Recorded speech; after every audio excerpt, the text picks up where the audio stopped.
Yeah, we're not going to Friday, but yeah. Good morning, Gate City. Okay. Good morning, Parker. Good morning. Thank you. It is nice to drive to Rotary with the sun out. Ralph Jones, I believe, has our invocation this morning.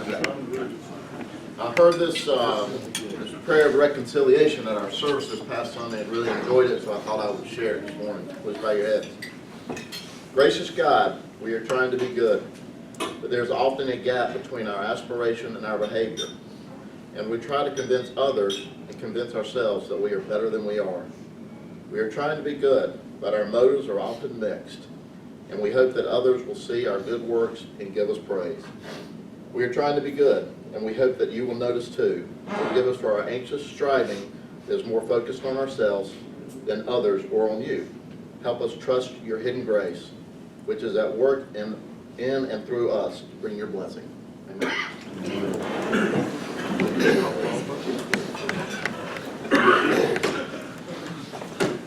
I pledge allegiance to the flag of the United States of America and to the republic for which it stands, one nation, under God, indivisible, with liberty and justice for all.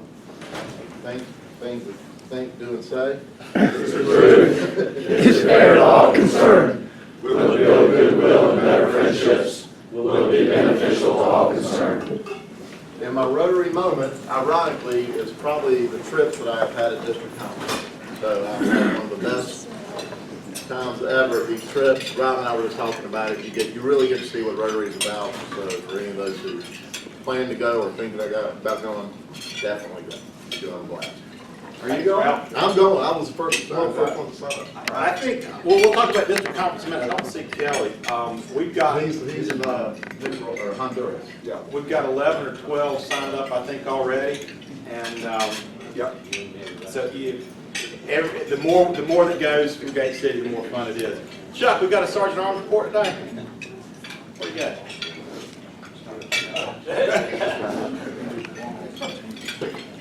Okay, thank you, Dan. We have 45 Rotarians here today, including Sam Hummel, the president.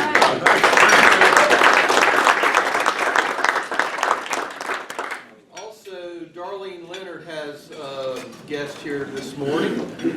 Hopefully most of you have gotten to meet Judy Brumley. She's been visiting the last couple weeks, and I think she's leaning towards filling out applications. So join our great club.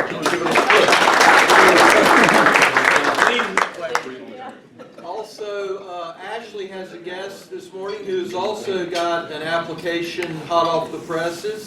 Yeah, Chrissy here from Paycor is back again, and she is turning in her application today. So I feel like we're getting a good women in Rotary. All right. Very good, very good.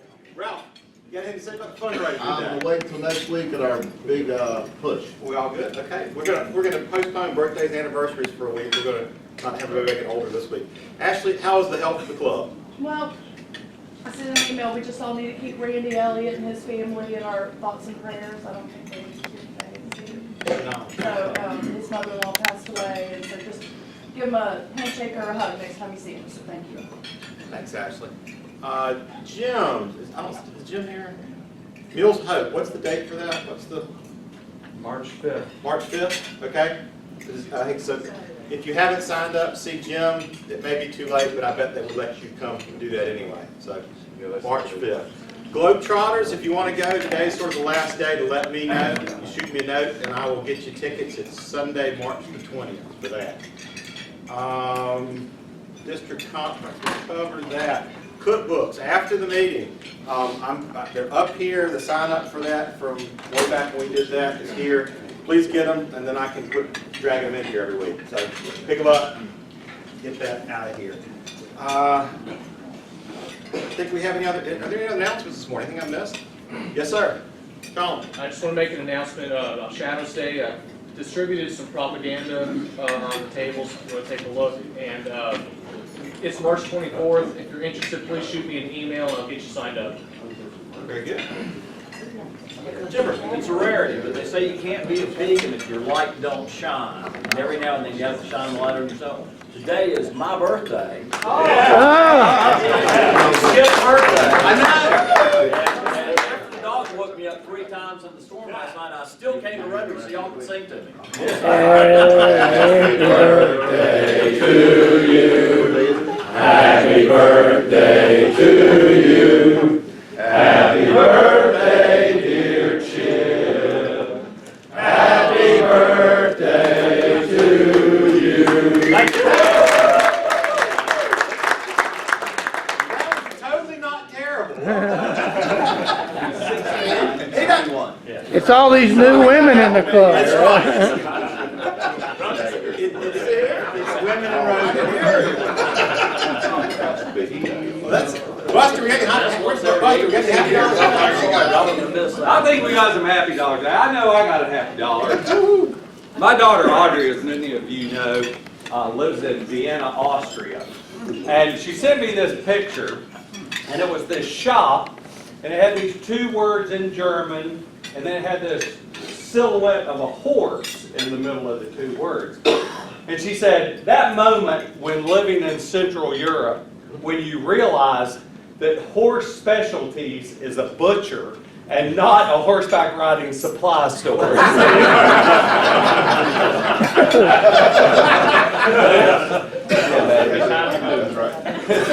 The stakes got marks before the time they did it. Week before last, I bragged on my son, and this morning I got to brag on my daughter. Today, she turns 14, and yesterday she found out that she made it. She auditioned for Mary Poppins through CTG, the Community Theater of Greensboro, and she'll be showcasing her tap dancing and singing skills.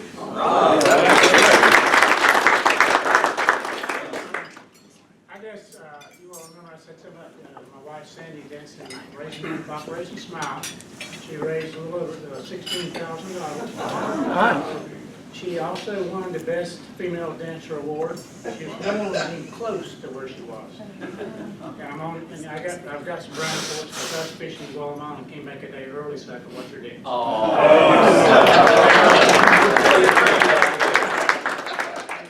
other thing, my daughter is in Dubai right now, doing a 2-night overstay, but on the way to Kabul, Afghanistan. So she's doing work. Wow. Dr. Hassel. Many of you know my much better half, Eloise McCain Hassel. I had to give a brag for buck last week when I made up at the Greensboro Public Baptist. Of course, she's done her share of singing and tap dancing too over the years, but her latest set of talents is shown every week in the business school classes at UNCG that she teaches. And the provost announced last week that the Anna Marie Gove Award for Teaching Excellence has been bestowed upon Eloise. Wow.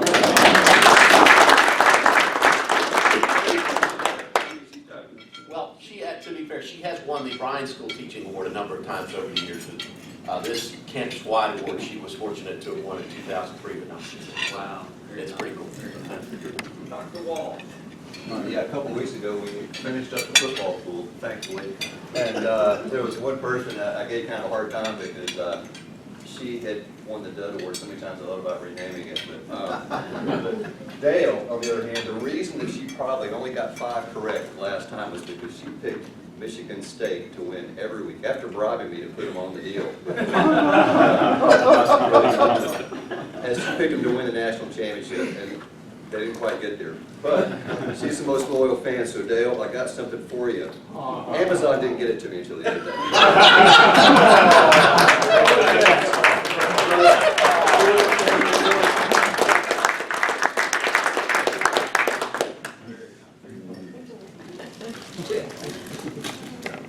Buster Adams, too. Oldest son has been working in Omaha, Nebraska since the end of December. Won't be back till the end of June. But just this week, got a short-term assignment in Asheville, North Carolina. So he will be flying out of Greensboro Sunday night. We'll have a little visit with him, an unexpected visit this this weekend. And then my youngest son graduated from Appalachian State in December with a degree in biology, graduated with honors, and has taken a job at Terracon, which at Randy Elliott, where I think they probably use them from time to time. That's an engineering firm, an environmental engineering firm. So he's getting his boots dirty and learning the environmental world from the ground up.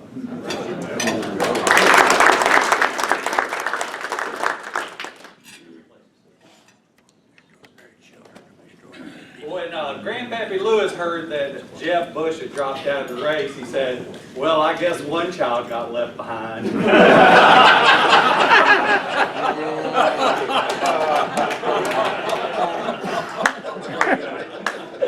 also said, yeah, Jeb's campaign died the way it lived, standing in awkward silence, trying not to cry. That's a twofer, Grandpappy Lewis. It really is.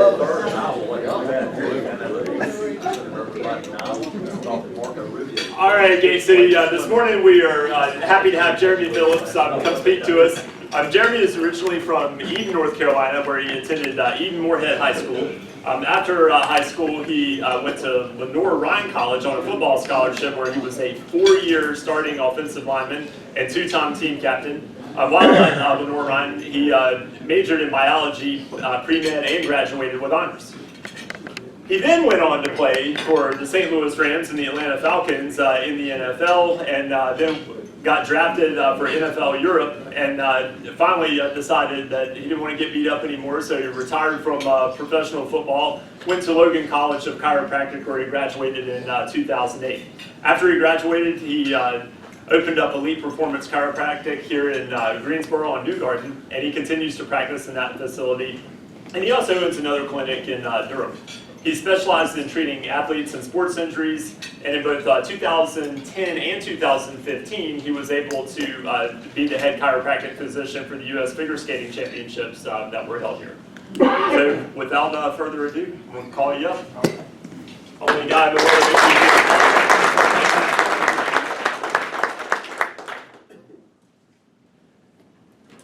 Thank you guys so much for having me. As Chris said, I think I spoke to this group a couple of years ago. I see some familiar faces, so thank you for having me back. I really appreciate it. As Chris said, I'm from Eden, North Carolina, just right up the road. Went to Moorhead High School there in Eden, and while at Moorhead, people ask me all the time, how did you become a chiropractor? So while at Moorhead High School, there's one high school in Eden, such a huge metropolis, and if you get hurt playing a sport at Moorhead for years now, probably for 20 or 30 years, the first place they send you is Eden Chiropractic. And the doc there is, it was originally Dr. Ball, now Dr. Dabbs has taken over there as Dr. Ball's retired. But they treat all the sports injuries there, or they at least run the triage of, hey, you need to go to this orthopedic, they have relationships with everybody there in town, but the first stop you go is there. And for any minor dings or sports injuries and stuff, they just treat there in their office free of charge to the athletes from the high school. And so playing 3 sports in high school, one of them being football, I was kind of dinged up with stuff all the time, so I spent a lot of time at Eden Chiropractic office. And Dr. Vaughn, who I said is just retired, he was a great doctor, obviously, but he was also a great teacher. And he kind of saw my interest in helping people and in the health field, and he kind of spoon-fed me along the way. And so by the time I left high school, I knew what I wanted to do. I didn't know how I was going to do it, but I knew I was going to do it. So anyway, I excelled at football, and I got a scholarship offer to Lenore-Ryan College. And people was like, man, you ended up playing in the NFL. How in the world did you end up at Lenore-Ryan College? And I was a very talented football player, but I was very small for my position. I was an offensive lineman. And, I was 6'2", 250 coming out of high school, which is not small by any means, but by Division I standards for an offensive lineman looking for the 6'5", 300-pounders, I was a late bloomer. So I was young for my age. I started college when I was 17, and my freshman year of college, I grew 5 inches. And so I ended up going into Lenore Ryan at 6 foot 250. I left at 6'5", 330. So I kind of outgrew my school a little bit. So anyway, I had a wonderful time, received a wonderful education at Lenore Ryan. I don't know if you guys have ever been through Hickory, North Carolina, but it's a beautiful small campus, very comparable in size to Elon that we have here. But I had a wonderful time there. You know, it's the whole saying, you end up where you're supposed to. And without a shadow of a doubt, I knew I was supposed to be at Lenore Ryan College.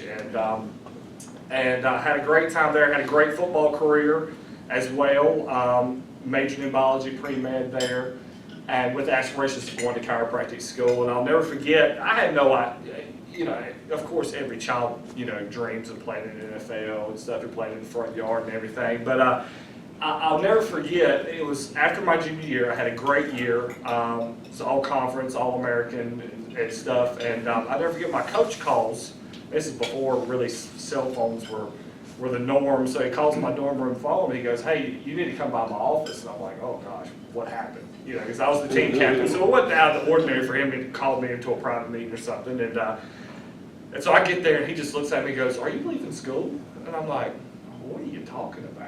You know, and he goes, "Well, the Dallas Cowboys called today, and they said that they had heard that you were going to forego your senior year and pursue professional football." And it just hit me like, you know, I'm like, "No, I don't." I was like, "But the Dallas call, really?" and sure enough, that was kind of a turning point. So even though I'm not. I hate Dallas, but even though you know, I'm not a huge Dallas Cowboys fan, never have been. It was almost, they were the team that kind of got me thinking in that direction. You know, I'd never given any thought to it. I'm a big goal-oriented guy, so once that phone call came, I'm like, well, daggone, you know, you only live once, you might as well just try to see what happens, you know. And so anyway, I called Mom and Dad, just excited just to tell them that, just to think what this would say. And it's almost like my mom had prepared for it. She said, I called and I was like, "Mom, you are not going to believe who called today wanting to know if I was going to leave school early." And she said, "Who was that?" I said, "Well, the Dallas Cowboys called." And they thought that, you know, I'd have an opportunity to leave school early and pursue professional football. Without skipping a beat, she goes, "Well, I was unaware you received your degree already." So that kind of answered that question. Not that I was born that way anyway. That kind of answered that question real quick. But so I ended up returning to Lenore Ryan for my senior year, and I had another great season, and ended up.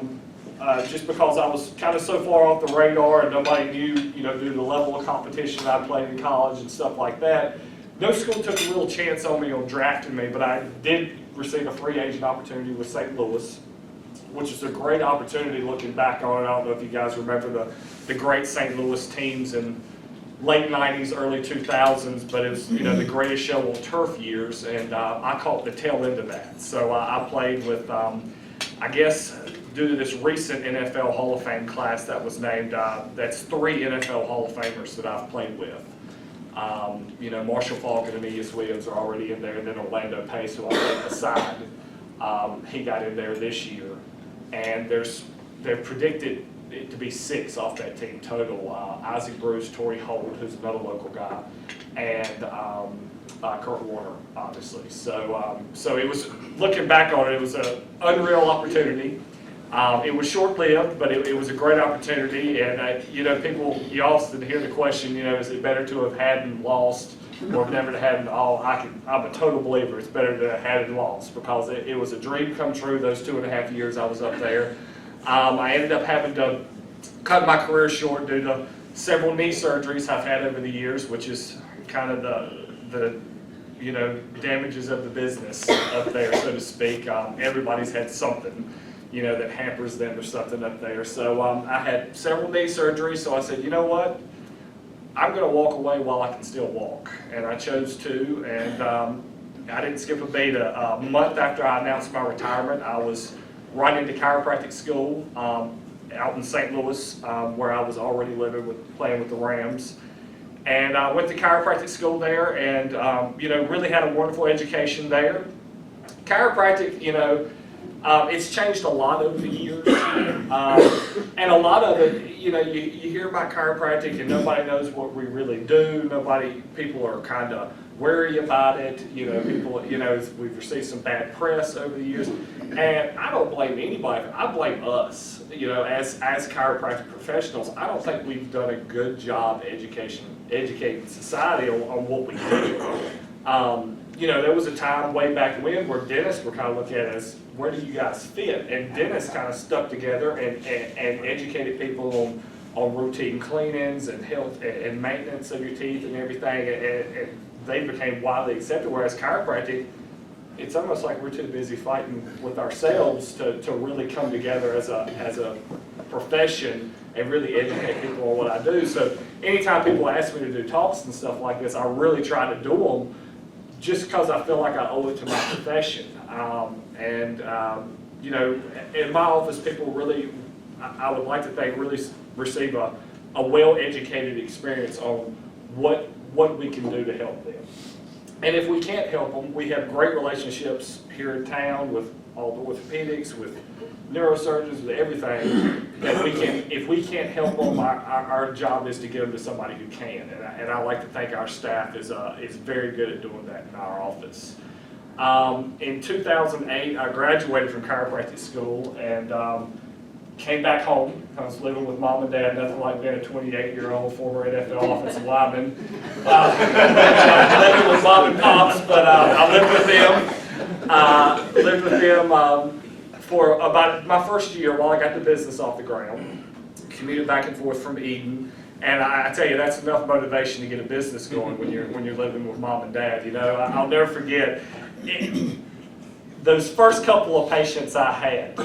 You look back on them and you say to yourself, those were the perfect patients to have during that time. Because some of the patients I have now, if I would have, I was a one-man show. I was doing all the scheduling, obviously the treating, the phone answering, the insurance billing. I was a one-man show in my office. You know, I started by myself. And I'll never forget, I was working on a patient, and of course you got one patient all day, and they're the last patient, I mean, they're the last schedule on your day. So you sat there all day, answered phones, went and shook hands, met the neighbors, everything, and you're back in your office at 4:45 for this last patient of the day. And I'll never forget, I was finishing up and I was talking to the patient, and my phone's just ringing off the hook. And I'm like, oh my gosh. So the patient was like, answer, this is probably not a patient. You know, that kind of rooted me on. And I'll never forget, I answer it without looking at the caller ID of anything, and I hear a familiar voice. It's my mother wanting to make sure I'm going to be home for dinner. But we're much more organized now, much more, we've grown tremendously. We've been truly blessed here in Greensboro. My practice has, the square footage has almost tripled. We've taken over some spaces, adjoining spaces and stuff. We've added another doctor of chiropractic there, as well as we have 2 exercise physiologists that work with us, complete staff, so I don't have to answer the damn blank phone anymore. So, but anyway, along with the growth and blessings we've had in Greensboro, we also saw an opportunity to open up a practice in Durham. And you always hear about Duke and North Carolina being 7-8 miles apart. Well, my office is right in the middle of them. And we actually do see athletes from both institutions and a lot of staff from both students. And I have another, I don't work there, I have another doctor that graduated from the same school I attended in St. Louis. He gave him an opportunity, and he's done well there. He'll be, I guess we're coming up on 5 years now with that practice. So we've done well there. And, you know, I've just had a blast. You know, you've probably heard me mention, you know, we are chiropractors. We do a lot just with all our backgrounds and stuff. We do a lot with sports injuries. With chiropractic, as well as an additional certification I have in a soft tissue mobilization technique called active release technique. And I'll never forget the first exposure I had to this specific style of chiropractic. I was actually playing with the St. Louis Rams. And I'll never forget, the team chiropractor was there. He's there every Wednesday morning. His name's Dr. Murphy. And our team orthopedic was Dr. Mataba. And I didn't know it at the time, but Dr. Murphy and Dr. Matava were golf buddies. I mean, they went way back playing golf and stuff. And I'll never forget, Dr. Murphy's there, and he's working on different people, all the different players. And Dr. Matava comes in, who's the team orthopedic. So immediately people think, oh, chiropractic orthopedic, you know, and it wasn't the case at all. And Dr. Matava had 3 residents with him that day that were essentially following him around. They were all googly-eyed because they were in the Rams facility and stuff like that. And I'll never forget, Dr. Matava was like, you know, my neck's bothered me. You know, I've been in surgery all morning. Do you mind working on me? And Dr. Murphy's like, no, sure, lay down on the table. And he worked on him a little bit, did some soft tissue work, did some adjusting, some chiropractic manipulation on him. And the residents were just appalled. They were like, you know. And so Dr. Matava looked at his residents and says, you guys have been in surgery with me all day too. He goes, I know you're not as old as me, but if you guys need work too, you know, I'll pay for it. And Dr. Murphy said, no problem, you know, and the residents were just standoffish as heck. And here I am, you know, I'm a 6'5", 330-pound offensive lineman sitting there getting my ankles taped, knowing that one day I'm going to be a chiropractor. So I'm witnessing all this. And I'll never forget, Dr. Matava looked at his residents and said, chiropractors have a place in our profession, in this sports world. They get joints moving. Joints are meant to move. And that was it.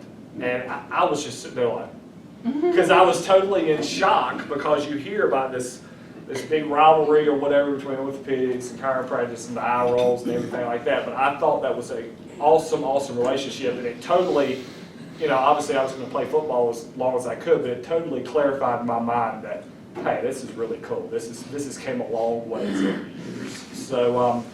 So you know, we do chiropractic work in the office. We do soft tissue work in the office. We also, one thing that I'm really that sets us apart here in Greensboro is we have exercise physiologists in our office, and you know, we work with pain. We treat the acute pain, and as we're progressing a patient through care, you know, they came to us in pain, more than likely that's what got them into our office.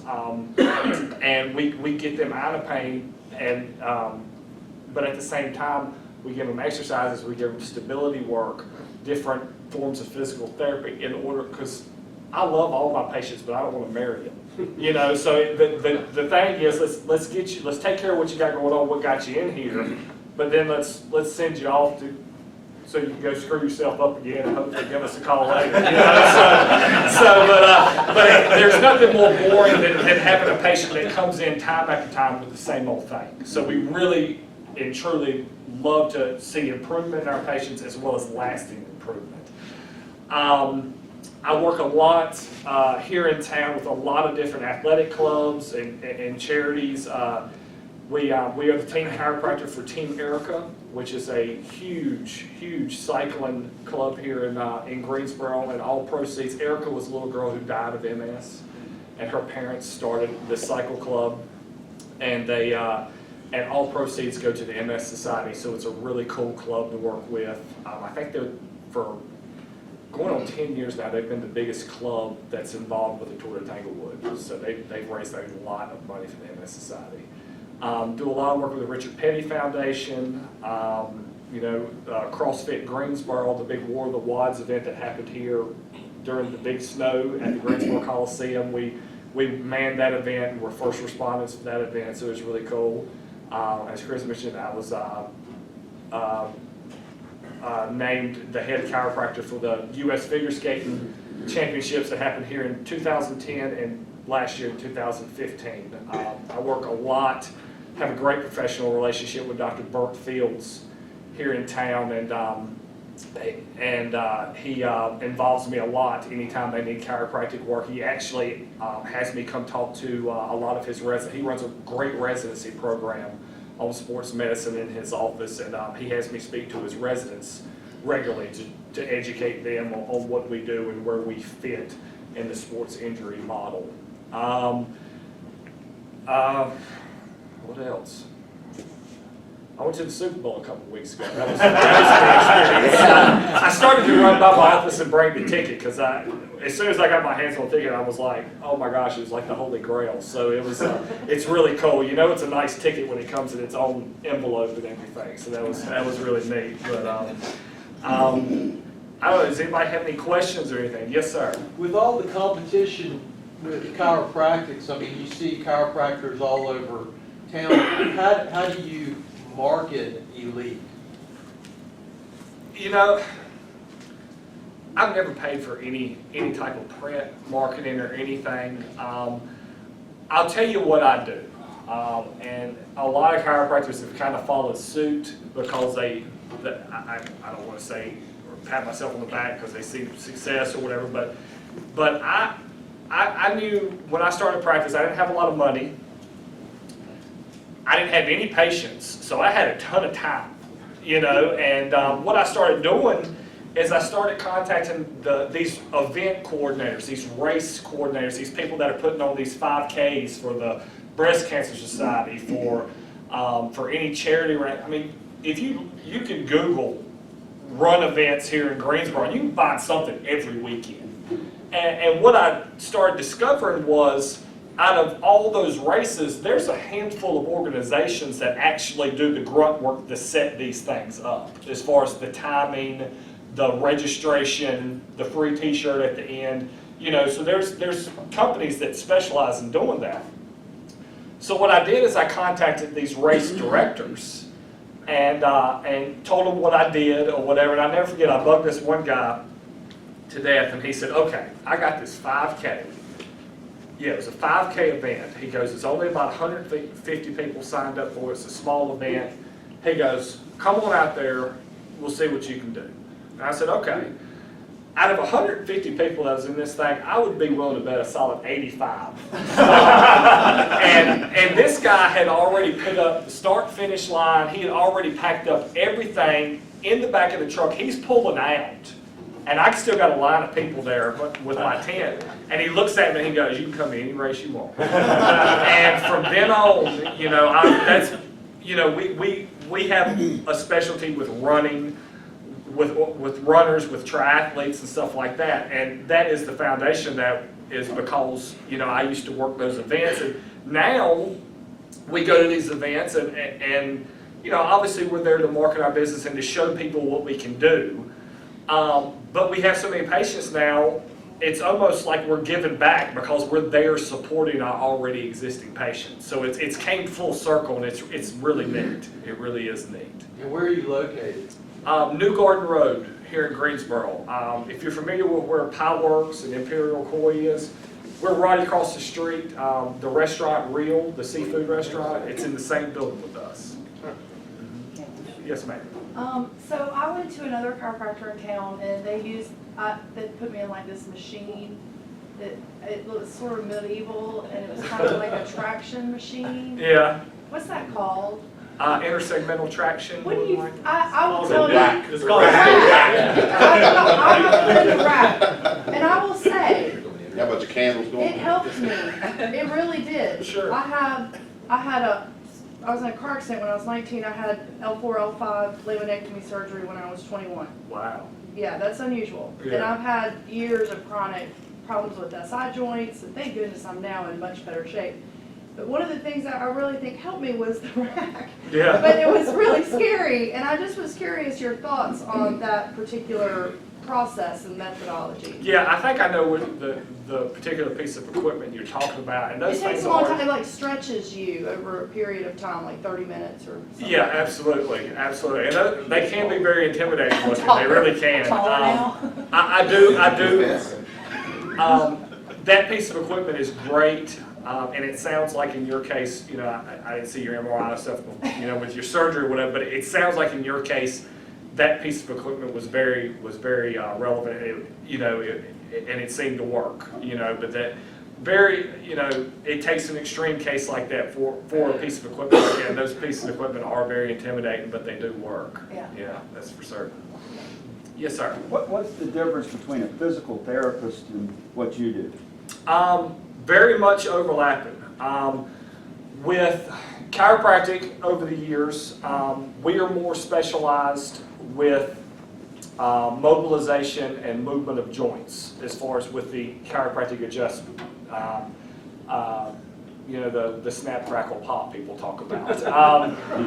We are more trained, that's basically the foundation of chiropractic. Now, as more research has been done to go in hand with that stuff, there's a lot of rehab stuff and everything which, you know, is the foundation of physical therapy. So these worlds are colliding a little bit, and you know, I have a ton of physical therapy patients that are physical therapists, and you know, I think it's great that we're, you know, because it's creating a nice dynamic to where the betterment of the patient is put first. You know, you know, if I've got a rehab patient that's going on and I just can't get to it, I can't stabilize that low back on them and stuff, I'll call or text a PT, tell them the situation and stuff, and we just shoot stuff back and forth. But one thing that is, and this is different from state to state, with chiropractic, we're considered primary care as far as insurance companies are concerned. So we can order our own MRIs, we can order our own x-rays, we can do all that. PTs in some states cannot. I think that's improving along with their education is becoming more extensive. PT used to be a master's degree program. It was only a 2-year program postgraduate. They have since turned it into a DPT, a doctorate of physical therapy program, and it's now 3 years. Chiropractic education, mine was 4 years postgraduate. Yeah, I got an additional BS in human biology concurrent with my chiropractic education as well as my doctorate of chiropractic. So, yes, sir. We're gonna go back to high school football. I'm a Reedsville Ram. So back in your heyday, back in high school, what was your record? Were you whooping up on the Rams, or were they? No, we split with them. Okay. We caught. I tell you, I hate Reedsville. They are good. Coach Teague and the likes, they are good. But what I came through is right when Reedsville was starting to make their run. Gotcha, when okay. they won a couple state championships right there. Good. So, but they're good. Awesome. Yeah. So Rockingham County rivalry there. Anybody else? Thank you guys so much for having me. I appreciate it.